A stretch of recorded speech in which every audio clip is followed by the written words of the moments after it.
Morning, everybody. So it seems that finally some of the technical problems were solved, not all of them, but we will try, no? So today's talk by Andrea Bonfanti, supervised by Roberto and Marco Llero, and the title so challenging, no? Machine learning for computational fluid dynamics. So let's start. Thank you very much. Thank you for welcoming me here in UPV in Donostia. And so, yes, I will talk about machine learning for computational fluid dynamics. Maybe since the first time I see you all, I will talk for a second about myself. I come from Italy. I studied in Milano in the Politecnico, mathematical engineering, and then I moved to the Netherlands for my master in industrial and applied mathematics.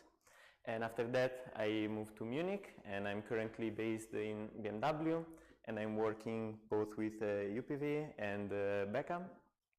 So let's dive into the topic. A bit the outline of what I'm going to talk about. So first, I will talk about the field of machine learning for PDEs, and namely I will talk about neural networks and why we want to use neural networks for PDEs. Second will be how to use neural networks, of course, and then I will introduce the most core architecture of this field called physics-informed neural network. Right after, we will talk about this architecture, the physics-informed neural network, for the application to Navier-Stokes equation. First, we will see how the baseline architecture works, and then we will go through some of the architectures that have been applied to this specific case, and the limitations and possible solutions to solve the problematics that affects this application of pins. And last but not least, the research directions for this field. I will talk a little bit about consensus-based optimization, then this architecture called SAPE, Spatial Adaptive Progressive Encoding, and last, the use of generic formalism combined with these physics-informed neural networks. So let's dive into it. Machine learning for PDEs. So why do we want to use neural networks? Neural networks are, you're all familiar with them, so I'm not going to describe what they are. But of course they are function approximators, so we take an input and we get some output, and this is exactly what the solution of a PDE is.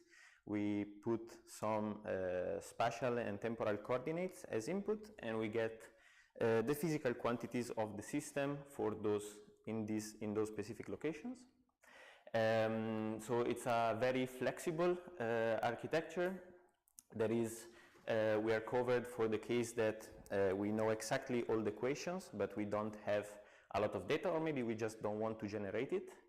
Or the other case where there's many data, possibly coming from simulations or maybe collected experimentally, but we don't know the physics and we want to discover them, or we want to, yes, do something about it. Or also the midway case where there's a bit, but not enough of both. It's also a very practical architecture. The evaluation is very fast. And also, something that might seem trivial, it doesn't require a mesh to work, which is something that for applications that require very big domains, it's really effective. And last but not least, the universal approximation theorem. If the target function is continuous, then a neural network, if it's wide enough, should be able to approximate arbitrarily good that function. And since we are talking about the solution of a PDE, some continuity is assumed. And then all the ingredients are there. The idea is just to mix them properly. So let's see how we can make neural networks physics informed. So in the literature, this process is split into three categories. The first category is, it's actually not really physics informed. The idea is just we know the correct solution of the PDE, and we take what we predict and we measure the distance between those two. But this process doesn't really use any physical information, and it takes a lot of data and time to grasp easy properties and concepts like just symmetries in the domain. So nothing very interesting there. The second one is a bit more interesting. It's called inductive bias, and the idea is to enforce physical laws in the architecture itself, which can be done, for instance, by enforcing the conservation of mass or conservation of momentum if it's feasible. However, doing something like this, it's very difficult because it requires a lot of knowledge of the underlying equations, and also it's not always something that can be done. So we will cover that later, and the most important one, which is also the case for physics-informed neural network, is the case of learning bias, where we soft penalize when the physical laws are not respected. So what we generally do, and an idea of this, is that we compute our target function. Through automatic differentiation, we compute the derivatives with respect to which input we need. And then with those, we can actually compute the residuals of the equations, and we can penalize those in the loss function, and hopefully those residuals will be, well, of course, maybe not zero, but as low as possible or as demanded by the application. So let's see exactly this last case for physics-informed neural networks. So what's a physics-informed neural network? Take a simple physical problem like the harmonic oscillator, and let's say that we want to predict the physical quantities of this system at each time in some domain. Now, if we know the true solution at some points, of course, we can train a neural network to fit those data points, and it should do a good job, the neural network, but however, once we moved outside of this data, the neural network doesn't really know what to do there, so the prediction is not useful anymore. So what we can do in the area where we do not have data is to determine some arbitrary points in the domain, and in those points we penalize the residuals of the equations. And by doing so, generally, this architecture is able to learn the physical quantities even if no data is provided, so in an unsupervised manner. Now let's see this maybe to a more interesting case. This is a result on Burger's equation published by the Karniadakis group from Brown University in 2016. The Burger's equation, it's a monodimensional equation, a simplified version of Navier-Stokes, and in 60 seconds of GPU it's possible to retrieve a good solution in the classical PDE solution settings. That is, that as data, as information of the correct solution, we exclusively use this black X. So we just have the initial condition and the boundary conditions. No knowledge of the correct solution is given inside the rest of the domain. So there we exclusively penalize the residuals with this physics-informed neural network. And what happens here, you can see the solution plotted at some of these timestamps, is that in 60 seconds of GPU we do actually a quite good job, on the order of 10 to the minus 4, more or less, accuracy, which is very nice. But now let's see what happens to the case of my PhD, so Navier-Stokes equation. Now, if we apply the very same architecture to Navier-Stokes equation in a simple case like the fluid flow past a circular cylinder, in 2 days of GPU training, we get results that are not very satisfying. That is, the function is actually learning a bit the idea of what the fluid should be like, but the precision is way far off than what we would like, especially for some applications. But we said, of course, that all the ingredients were there, so what happened? If we take a look at the loss function, it's quite easy to see that after some iteration we reach this plateau, and some iteration, I mean 300,000, so not really few iterations. And it seems like we're not learning anymore, but the reality is that we are decreasing the loss function. The loss function is decreasing over time, but it's going way too slow to be really something that is applicable, especially because we are at 750,000 iterations, so we would like to get some results earlier, because this is something that a classical Navier-Stokes simulator can do much, much faster. So what happened is that in 2017, always same group, same authors, they released this paper called Hidden Fluid Mechanics. And the idea is to do the same thing. So we have our physics-informed neural network architecture, but this time we include this data, C, of the concentration of a passive scalar field that is transported by the fluid. So you can think of it as some dye or some smoke. And we have some snapshots of how this concentration moves. And also we have some equations that this concentration satisfies. And here D is just the complement of C, which is included only to ease a little bit the training. And by doing this, it was possible to reach appropriate results. So you can see here we have reference and regress solution for C, the concentration, U and V, the two components of the velocity, and P, the pressure. And overall, we get to a relative L2 error of around 1% around that area, which is quite nice. Could be better, of course, but could also be worse. So not too bad overall.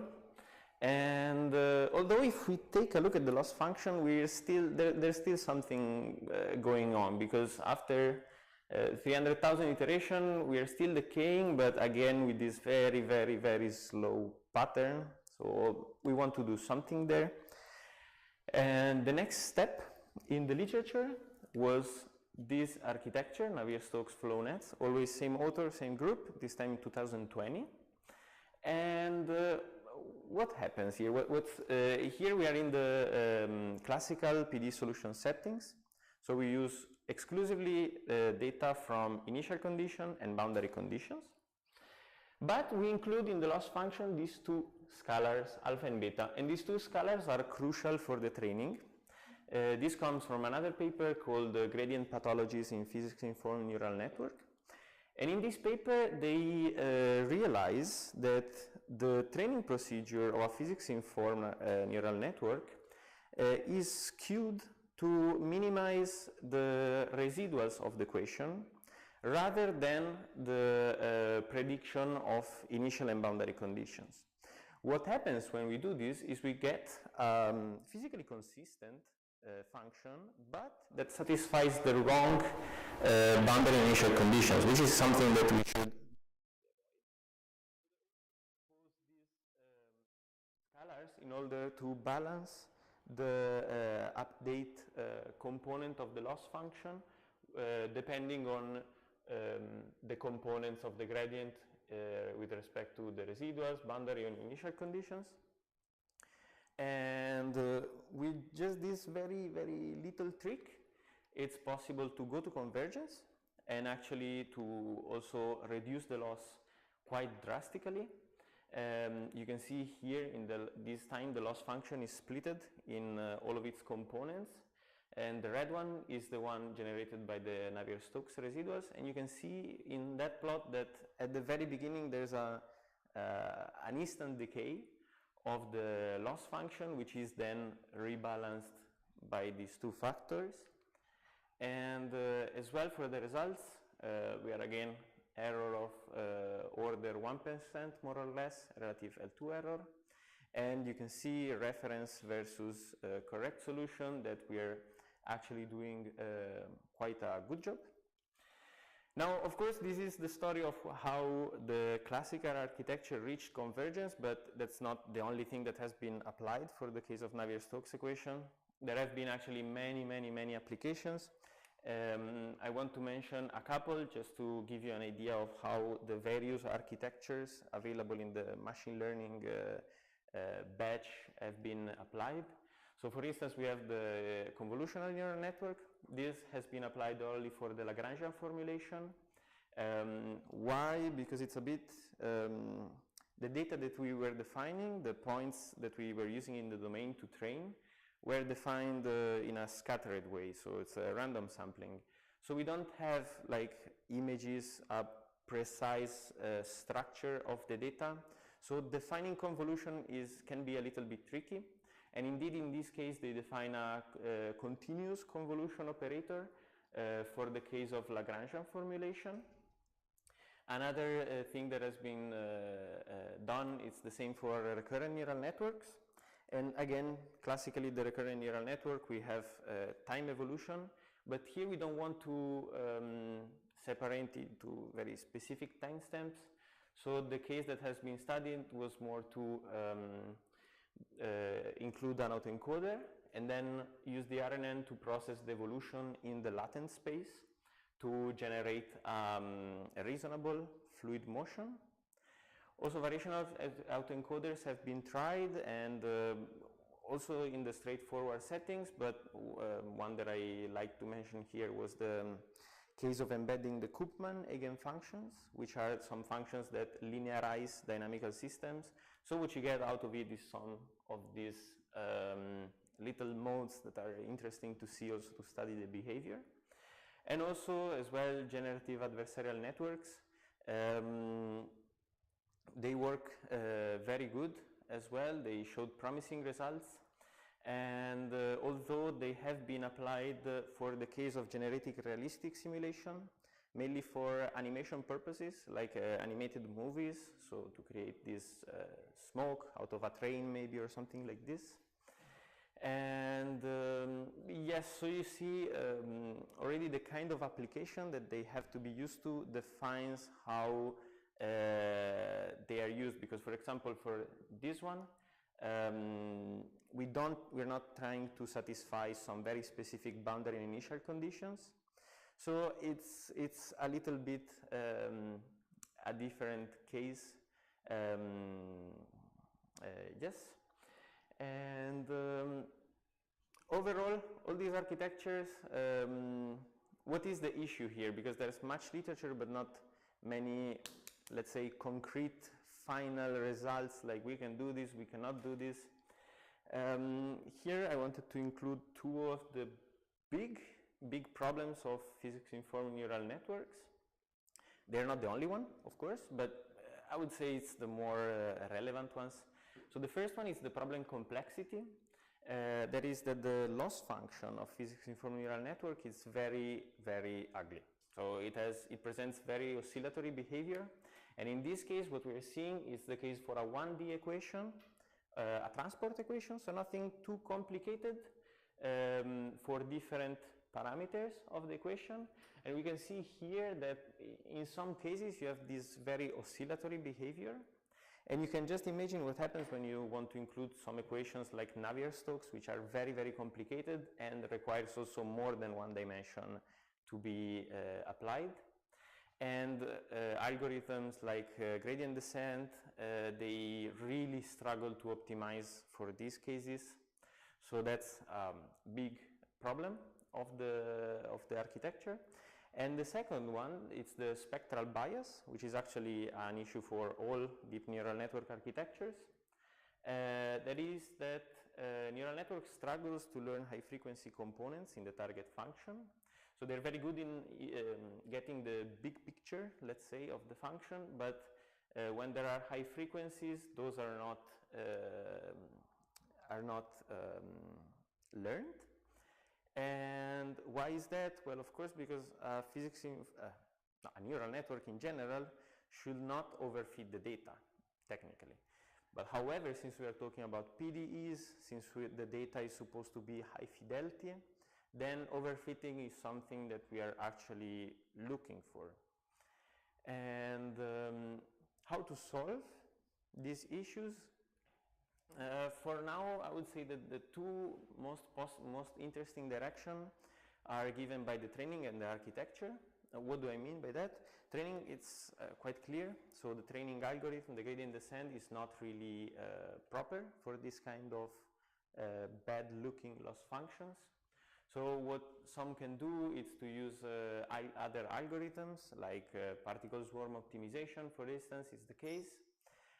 Or another thing could be a change in the architecture. What do I mean with this?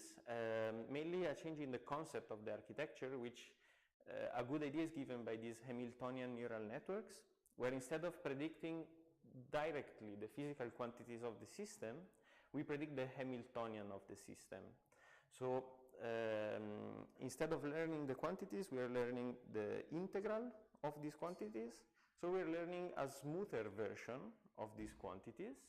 And this results in not only in easing the target function, making it more continuous, more nicely looking, but also in some other information, because for this system, after training this network, we get the Hamiltonian.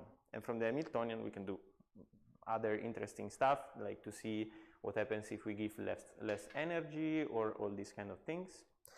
And one example that I wanted to mention of doing both these things at the same time comes from the competitive physics-informed neural network, which is an architecture that came out a couple of months ago, or more or less.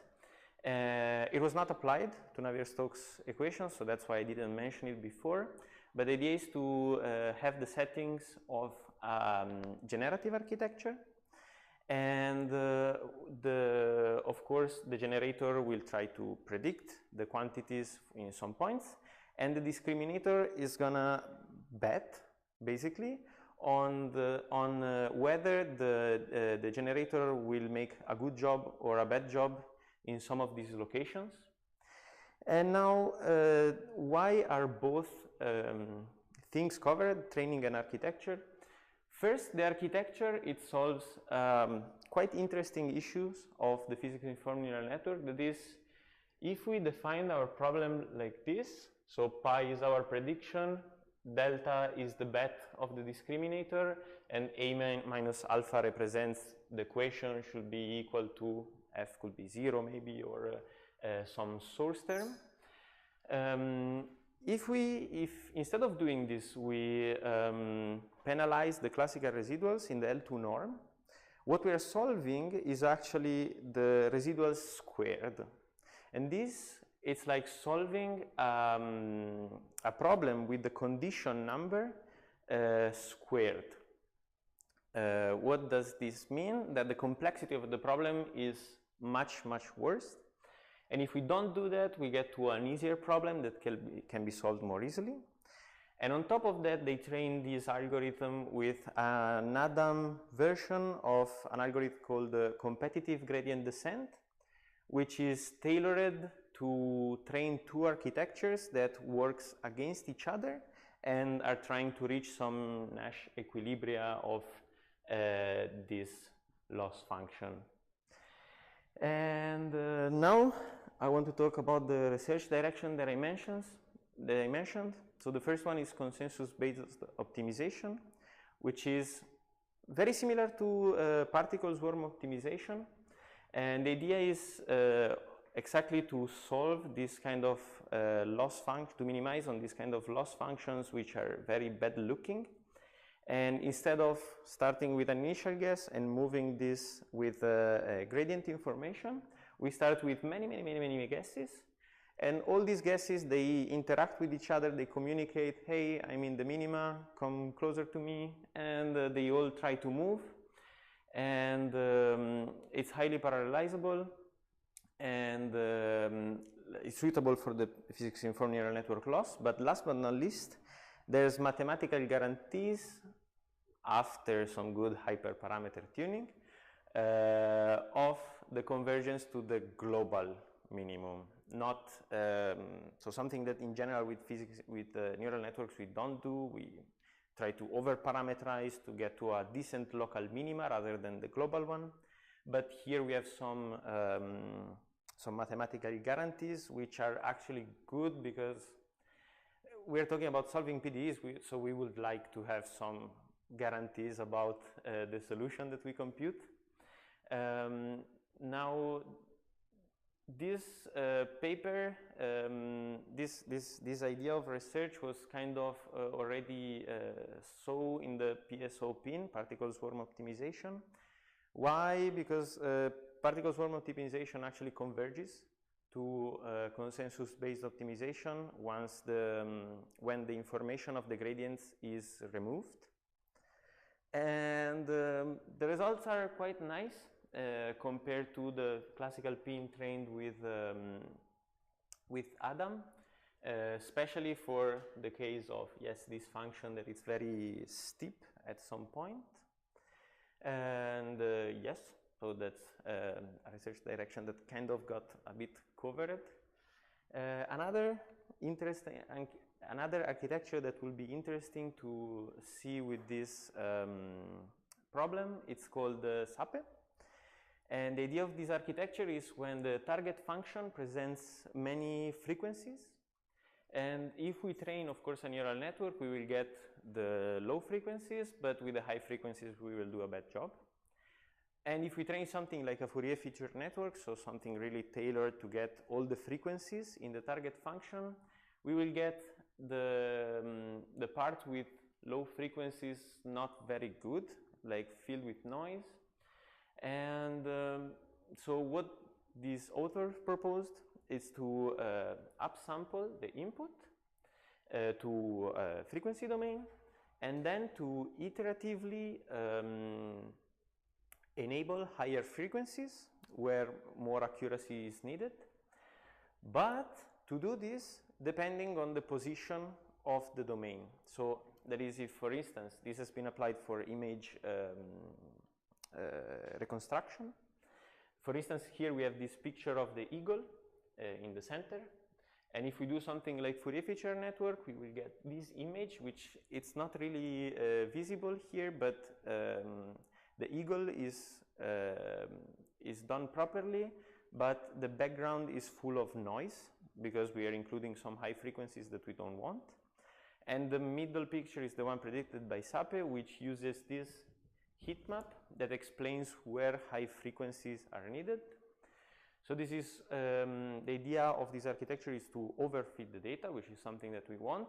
Plus, we get this heat map, and possibly we can do something with this heat map beforehand, since we know the equations and we can already rewrite it as a Taylor series of sinus and cosinus. So yes, this is another direction. And last but not least, the generic formalism informed neural network.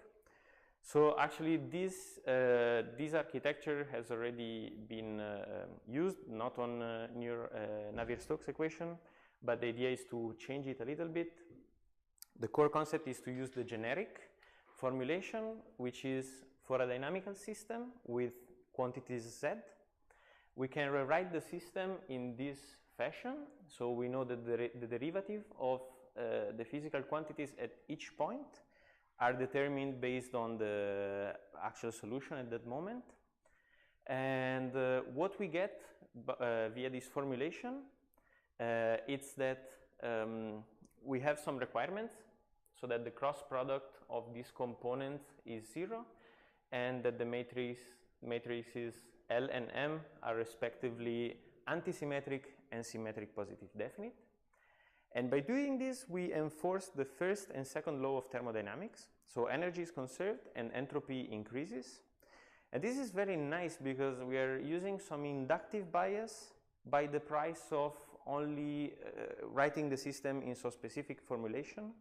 And actually Navier-Stokes equation admit such a formulation. And on top of that, we're learning how to evolve the system. Why is that interesting? Because until now I talked about architectures, about solving a PDEs, but we're talking about machine learning. So if we train an architecture to solve a PDE, after that the architecture is not usable anymore for when the boundary conditions are changed, or the initial conditions are changed, or the domain changes.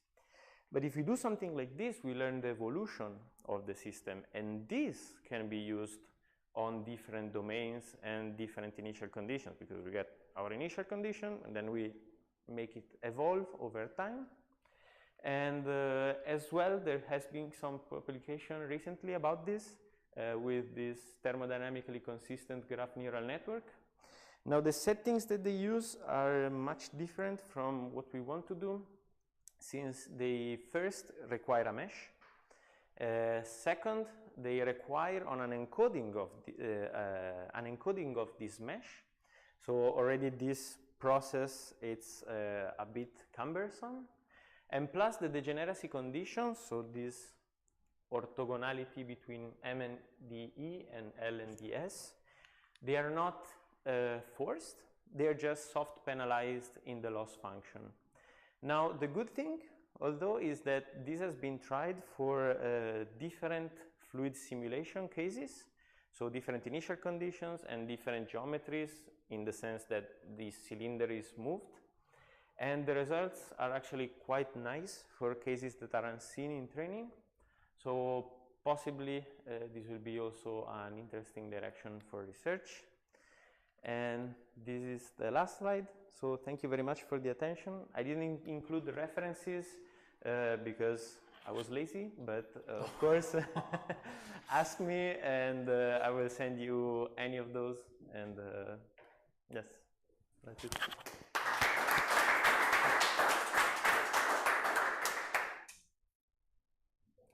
Air conditioning system. Yes, please. Quite important nowadays. Bueno, so guys, any question, any reflection about the topic? Or just for starting with the fire. No, Andrea, years ago, Lofano and me especially, we did work with I was speaking to him. We did work years ago with a meteorologist. His idea was to use, he did a PhD using deep neural network structures in order to do weather forecasting, no? But of course, his initial background was this. His initial background was in classical numeric, he called the NWP, no? Numerical weather products, no? Large equation systems built years and years, during years and years and years, and fine-tuned by many meteorologists all around the world that they trust on those structures, no? And many times he told me that part of his dream was how to, something similar to, you know, how to hybridize, no, both ideas, how to use either machine learning to improve numerical weather products, or how to use the numerical weather products or the equation systems to improve the machine learning or the deep neural network structure, no? And I remember that many times speaking about this, he told me that when the system or when the domain that you are trying to model is more or less stable, that the equation systems usually do a good job, better than the machine learning structures. And when your system is more unstable,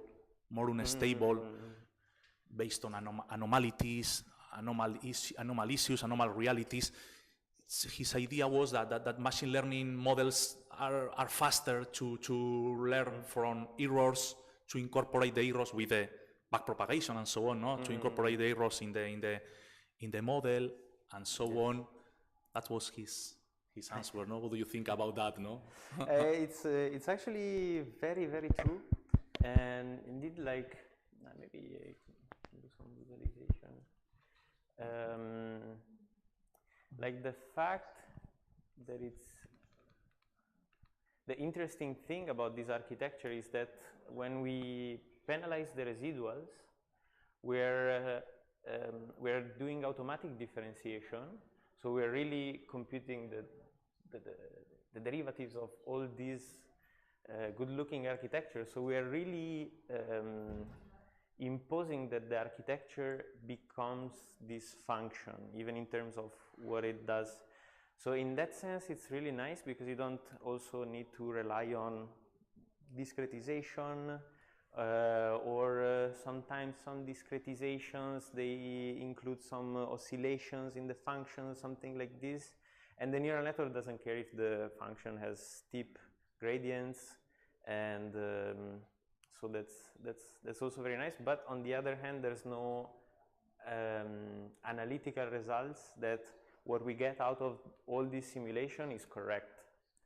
So that's, yes, this part is the one that is lacking a lot in this field. But yeah, it would be nice to mix these two properly. At least maybe I'll make it, who knows? Let's see.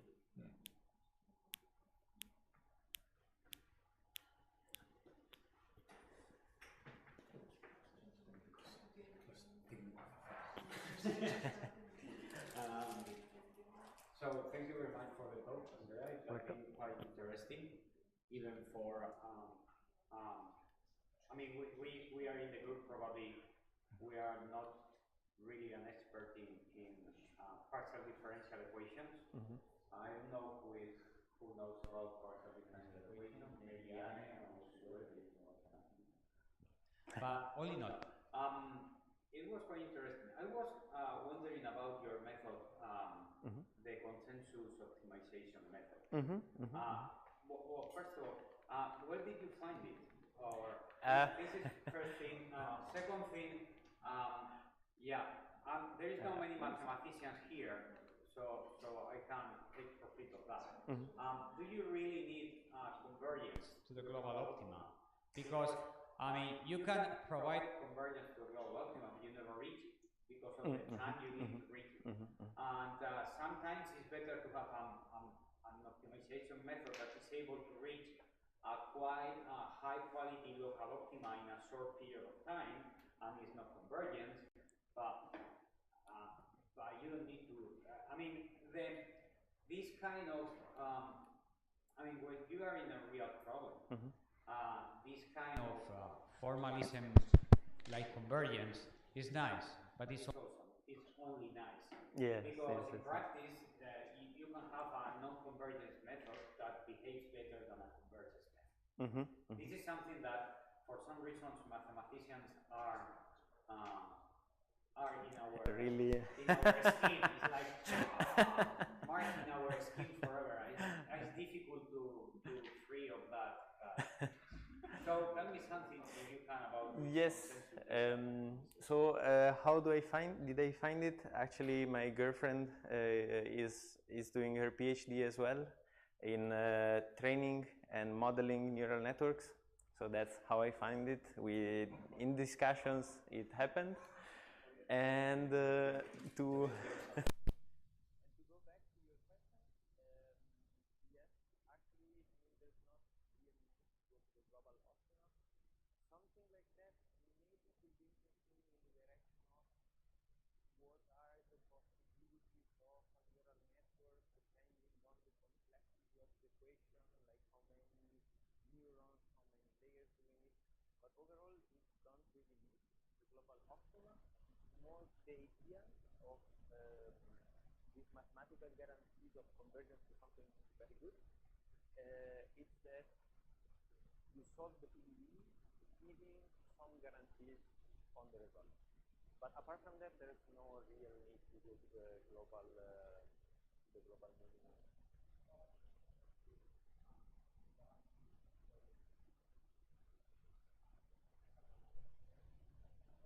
Yes. Also, the number of points is incredible. Yes.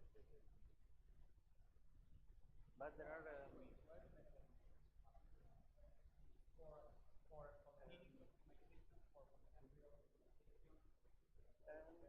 It has also been applied to, for instance, MNIST classification for still neural networks.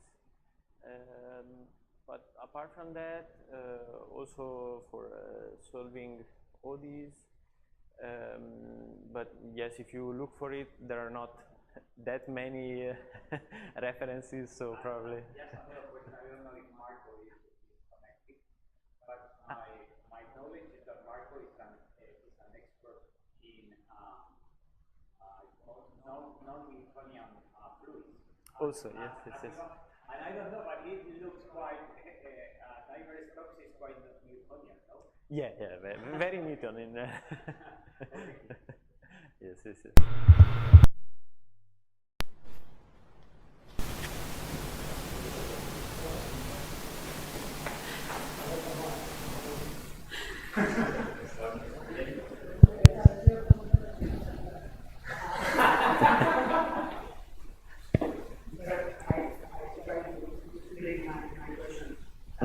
I understand that the neural network tries to fit the shape of the region. It's possible to apply some kind of Iranian poker and try to use different neural networks for different places.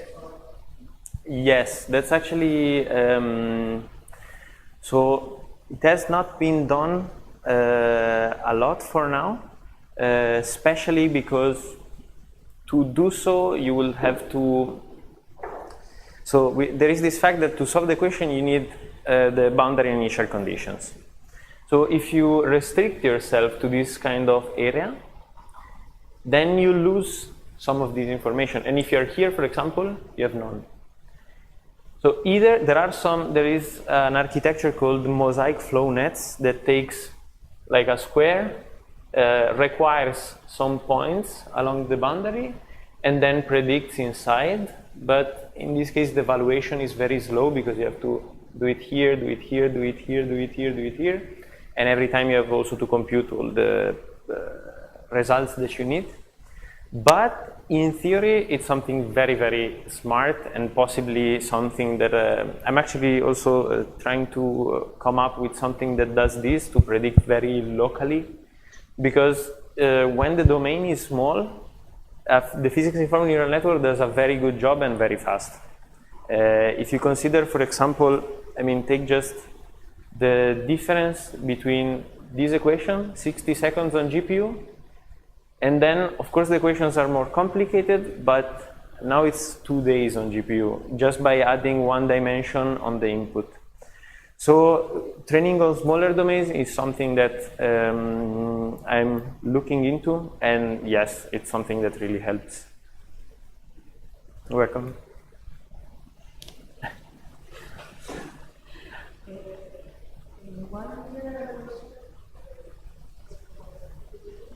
The BMW, what kind of applications?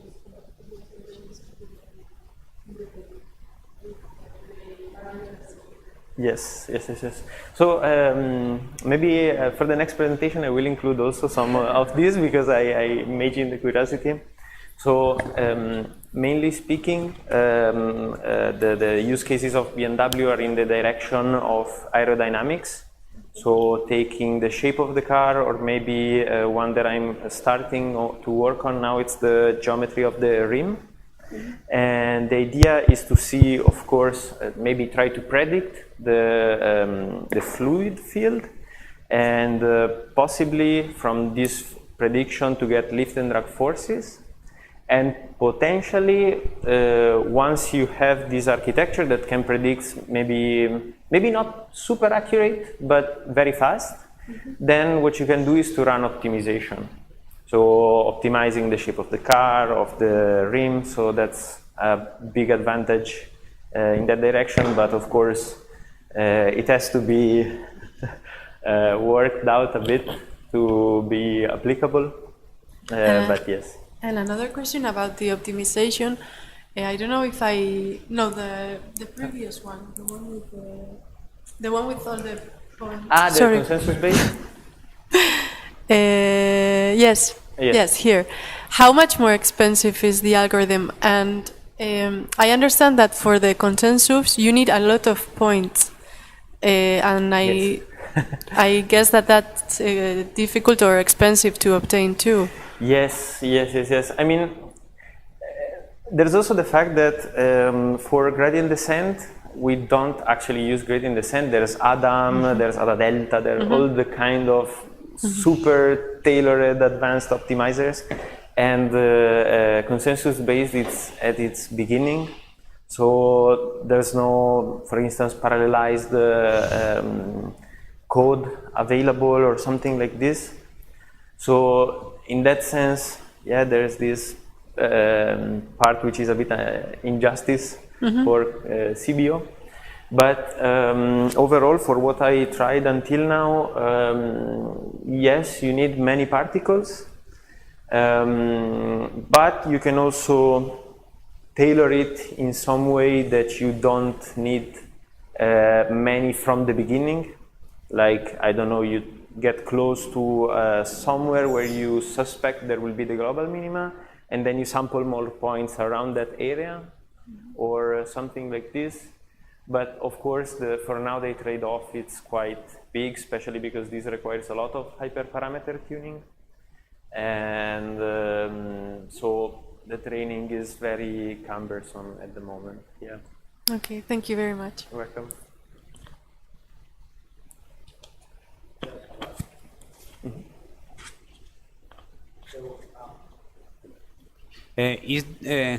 Does this method use gradient information or no? That's the interesting part, no?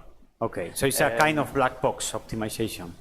Yes, actually yes. It's like, so the equation is the exact same of the particle swarm optimization, but there's this coefficient beta, maybe, the one that multiplies the gradient information, and particle swarm optimization converges to CBO when this parameter goes to 0.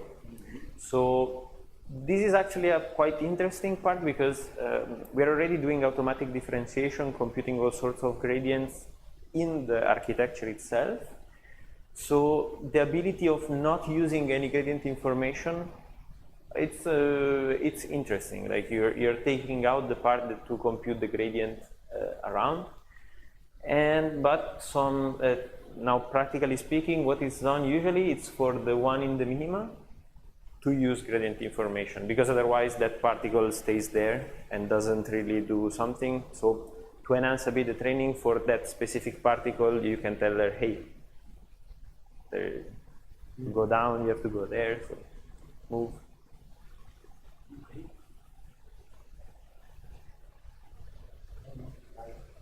That's all, no? Thanks a lot. Yeah. Thanks a lot. Thank you. Thank you very much.